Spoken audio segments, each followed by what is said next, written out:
का कहर जारी है। बहुत ज़्यादा कोरोना बढ़ गया है और उसी के मद्देनज़र पिछले हफ्ते हम लोगों ने 6 दिन का लॉकडाउन लगाया था, जो कि कल सुबह 5 बजे ख़त्म हो रहा है। जिस तरह से तेज़ी से केसेस बढ़ रहे हैं दिल्ली के अंदर, उसको देखते हुए ये लॉकडाउन लगाना बहुत ज़रूरी हो गया था। ये एक तरह से आखिरी हथियार है कोरोना के से डील करने के लिए, लेकिन जिस तरह से केसेस बढ़ रहे थे ये आखिरी हथियार इस्तेमाल करना ज़रूरी हो गया था। लेकिन अभी भी कोरोना का कहर जारी है और कोरोना कम नहीं हो रहा। तो इसीलिए उसके मद्देनज़र कई लोगों के भी, जनता के बीच में भी जब हम लोगों ने बात करने की कोशिश की, सबका मत यही है कि लॉकडाउन को भी और बढ़ाना चाहिए। तो लॉकडाउन को दिल्ली के अंदर 1 हफ्ते के लिए और बढ़ाया जा रहा है, अगले सोमवार को सुबह 5 बजे तक के लिए। इस दौरान हमने देखा लॉकडाउन के दौरान की संक्रमण दर, पॉजिटिविटी रेट जिसको कहते हैं, ये लगभग 36-37% तक पहुंच गई। आज तक इतनी संक्रमण दर हमने दिल्ली में तो नहीं देखी, बाकी दुनिया भर में हो सकता हुई हो कहीं पे, लेकिन 36-37% तक संक्रमण दर पहुंच गई। पिछले 1-2 दिन से थोड़ी सी कम हुई है, आज 30 के नीचे आई है, 29 पॉइंट कुछ आई है। मैं ये नहीं कह रहा कि कोरोना ख़त्म होने की दिशा में जा रहा है, लेकिन ये अभी तथ्य हैं, अभी और कुछ दिन देखना पड़ेगा। हो सकता है बढ़ जाए, हो सकता है कम हो, लेकिन हम भगवान से प्रार्थना करते हैं कि कोरोना से हम लोगों को मुक्ति मिले। पिछले कुछ दिनों से हम देख रहे हैं कि दिल्ली में ऑक्सीजन की काफ़ी ज़्यादा समस्या हो रही है। दिल्ली में ऑक्सीजन की काफ़ी कमी महसूस हो रही है। दिल्ली की इस वक्त ज़रूरत 700 टन की है और हमें केंद्र सरकार से 480 टन अलॉट हुई है। कल 10 टन और अलॉट किया केंद्र सरकार ने, 490 टन अब दिल्ली को अलॉट हुई है। लेकिन ये पूरी अलॉटमेंट भी अभी दिल्ली में नहीं आ रही है, इसका भी काफ़ी कम, एक तरह से कल 330-335 तक ही दिल्ली पहुंची है। तो 700 टन की ज़रूरत है इतने कोरोना की महामारी में, उसके मुकाबले में 330-335 ही पहुंच रही है। ये दिल्ली जो ऑक्सीजन की कमी है, दिल्ली के अंदर ऑक्सीजन पहुंच नहीं रही है, जगह जगह से जो ऑक्सीजन आनी है, ये एक बहुत बड़ा कारण है जो ऑक्सीजन की कमी जगह जगह अस्पतालों में महसूस हो रही है।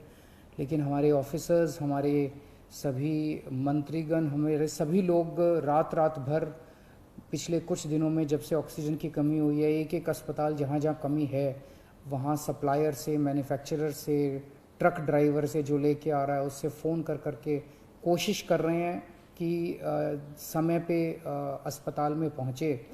मैं ये नहीं कहूँगा कि सारी कोशिशें कामयाब रही, कई जगह फेल भी हुए हम लोग, और कई जगह हम समय पे ऑक्सीजन पहुंचाने में हमारी टीम कामयाब भी हुई।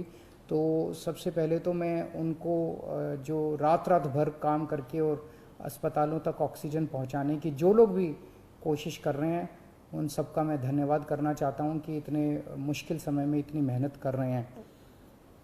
क्योंकि ऑक्सीजन इतनी इस वक्त कीमती है, इतनी कम है, तो उसका मैनेजमेंट करना बहुत ज़रूरी है। तो उसको मैनेजमेंट करने के लिए भी अब कल से ठोस कदम उठाना चालू किया। हमने एक वो पोर्टल टाइप बनाया है और ऑर्डर जारी कर दिए गए हैं, जिसमें हर 2-2 घंटे में मैन्युफैक्चरर से लेके और अस्पताल तक, एंड यूज़र तक, हर एक को 2-2 घंटे के अंदर अपनी ऑक्सीजन की पोजीशन बतानी पड़ेगी।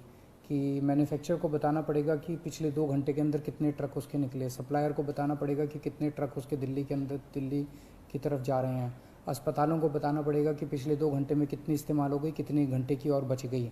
ये सारी चीज़ें ताकि दिल्ली सरकार को पता रहे कि कहाँ कमी आने वाली है। तो इसके अलावा केंद्र सरकार से काफ़ी सहयोग मिल रहा है। कल भी पूरा दिन केंद्र सरकार के अलग अलग मंत्रालयों के साथ हमारे ऑफिसर्स की टीम बैठी रही और दोनों टीमें, केंद्र सरकार और दिल्ली सरकार, अच्छे से मिलके काम कर रही हैं और कोशिश की जा रही है कि जो भी सप्लाईज़ आने में दिक्कत हो रही है उन दिक्कतों को दूर किया जा सके। और मैं समझता हूँ कि आने वाले कुछ दिनों के अंदर ये बहुत ज़्यादा अफरा तफरी का जो आलम है ये ठीक हो जाना चाहिए। कल हम पूरी कोशिश कर रहे हैं कि जहाँ से भी, और केंद्र सरकार से तो मदद मिल रही है, और भी जहाँ से भी हम लोगों को ऑक्सीजन मिल सके, ऑक्सीजन के टैंकर मिल सके, पूरे देश से, दुनिया भर से हम पूरी कोशिश कर रहे हैं।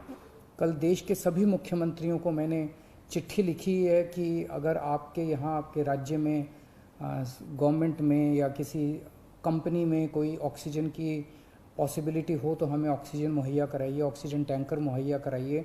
कुछ एक राज्यों के साथ बातचीत भी शुरू हुई है, जब भी कुछ कॉन्क्रीट नतीजे आएंगे मैं आपको ज़रूर बताऊंगा। लेकिन बहुत ज़्यादा कठिन परिस्थिति है, इन कठिन परिस्थितियों के अंदर सब मिल के काम कर रहे हैं।